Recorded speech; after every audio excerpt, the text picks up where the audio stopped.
সম্মানিত সুধী মণ্ডলী, সবাইকে ভালোবাসা এবং শুভেচ্ছা জানিয়ে আমি আজকে তাহেরি হুজুরের বক্তব্যটুকুন আপনাদের সামনে প্লে করে শোনাবো। তারপর আমি মূল আলোচনায় যাব। শোনা যাক মুক্তিযুদ্ধের সপক্ষের মানুষ তাহেরি হুজুর কি বলেন। শোনা যাক। সুদের ওয়াজ করে না, ওদের নাম্বার হলো ডাব্লিউ। ওদের নাম্বার কি? ডাব্লিউ। ডাব্লিউ বেশি কথা বললে এক্স ওয়াই জেড। কাহিনী করলে বাহিনী আছে, কাহিনী করলে মাটির উপরে না নিচে? উপরে না। এত সুদের ওয়াজ করছে সারা জীবন, এখন আর কেউ সুদের ওয়াজ করে না। ওদের নাম্বার হলো ডাব্লিউ। ওদের নাম্বার কি? ডাব্লিউ। ডাব্লিউ বেশি কথা বললে এক্স ওয়াই জেড। কাহিনী করলে বাহিনী আছে, কাহিনী করলে মাটির উপরে না নিচে? উপরে না। আচ্ছা দর্শক শ্রোতারা, তাহেরি হুজুর খুব সুন্দর কথা বলেছেন। এটাই বাস্তবতা। উনি বলেছেন এখন আর কেউ সুদের ওয়াজ করে না। আসলেই তো সত্য। কেন সুদের ওয়াজ করে না? কারণ একজন সুদখোর বাংলাদেশের মুসলমানদের আমিরুল মুমিনিন হয়ে গিয়েছেন। যে মামুনুল হক 501 নম্বরে গিয়ে ধরা খেয়েছিল, সেই মামুনুল হক সচিবালয়ে গিয়ে সুদখোর ইউনূসের সাথে গোলাগুলি করেছে। এই সচিবালয়ে সুদখোর ইউনূসের সাথে গোলাগুলি করার পূর্ব মুহূর্ত পর্যন্ত মামুনুল হক ইউনূসকে কাফের ফতোয়া দিয়েছিল। হ্যাঁ, বাংলাদেশের সব আলেম ওলামারা ইউনূসের বিরুদ্ধে সুদ খাওয়ার অভিযোগ তুলে তাকে ফতোয়া দিয়েছিলেন। আজকে তাহেরি হুজুরের কথা মতো কেউ আর সুদের ওয়াজ করে না। ওয়াজ মাহফিল, মসজিদের জুমার নামাজের খুতবায়, মাঠে ঘাটে, কোনো জায়গায় কোনো হুজুর, ছোট থেকে বড় কোনো হুজুর সুদখোর ইউনূসের বিরুদ্ধে তো কথা বলেই নাই, বলেই না, সুদের বিরুদ্ধেও কোনো কথা বলে না। আমি চ্যালেঞ্জ দিয়ে বলছি, জামাতের যে গেলমান, ওইটার নাম কি, ওই মৌলানা বালাজারি আজহারি কি আজহারির কোন ওয়াজে কি আপনারা দেখাতে পারবেন সে রিসেন্টলি সুদের ওয়াজ করেছে? আমাকে দেখান তো। এই যে লক্ষ লক্ষ মানুষের সামনে আজহারি ওয়াজ করতেছে, একটা ওয়াজে রিসেন্টলি সে সুদের বিরুদ্ধে টু শব্দ করেছে? আমাকে দেখান তো। পারবেন দেখাতে? না, করছে না। কারণ কি? কারণ এখন সুদ তাদের জন্য জায়েজ হয়ে গিয়েছে, অথচ সুদ ইসলামে সম্পূর্ণরূপে নিষিদ্ধ। ঠিক আছে? তো সুদখোর ইউনূসের বিরুদ্ধে তারা কেউ কথা বলছে না।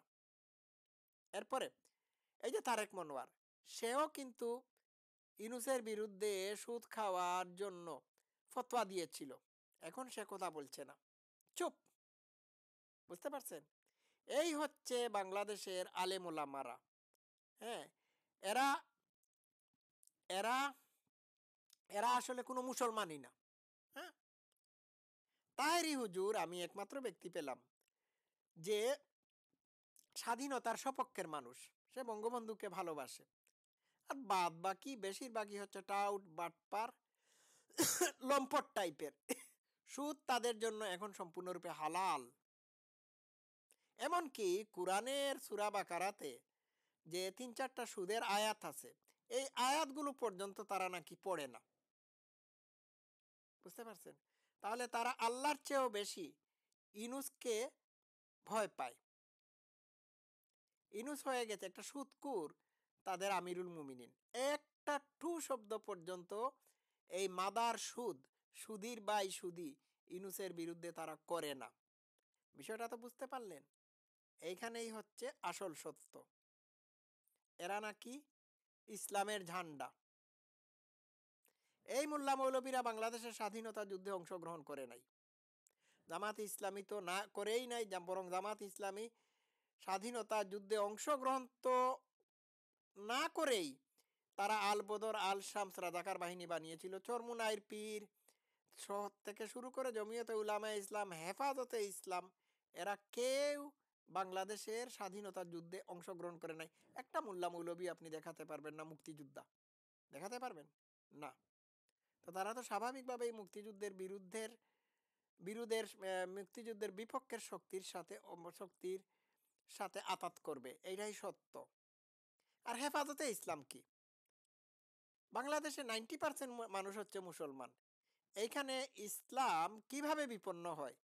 ইসলামকে ইসলামকে হেফাজত করার জন্য হেফাজতে ইসলাম নামে একটা পার্টি করতে হবে কেন? এটা তো এক ধরনের ধোঁকাবাজি, না? তো খুব অবাক করার বিষয়, এই দেশের আলিম ওলামারা সুদকুরের বিরুদ্ধে বা সুদের বিরুদ্ধে মুখ বন্ধ করে দিয়েছে। এর একটা মাত্র কারণ হচ্ছে এই সুদকুর ইউনূস স্বাধীনতা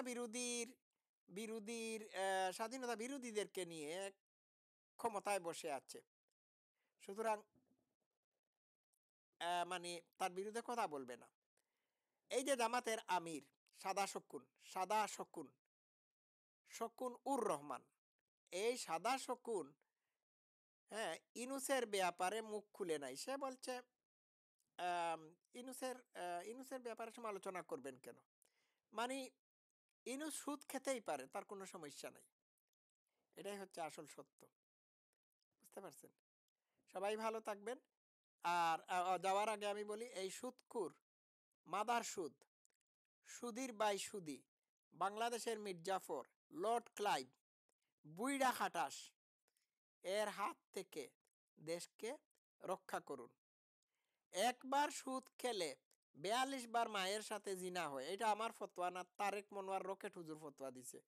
তাইলে ইনুস কতবার তার মরা মায়ের সাথে মানে জিনা করেছে, একটু ক্যালকুলেট করে আমাকে বের করে দেবেন। সে যদি ট্রিলিয়ন পাউন্ড খেয়ে থাকে, টাকা খেয়ে থাকে, সুদ থেকে সুদের টাকা খেয়ে থাকে, তাহলে তার মায়ের সাথে সে কত ট্রিলিয়ন বিলিয়ন টাইম ট্রিলিয়নের উপরে জিনা করছে, একটু বের করে দেখবেন।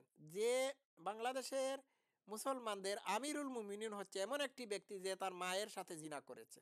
এটা আমার কথা না, এটা হাদিসের কথা। তো সবাই ভালো থাকবেন। Love you all.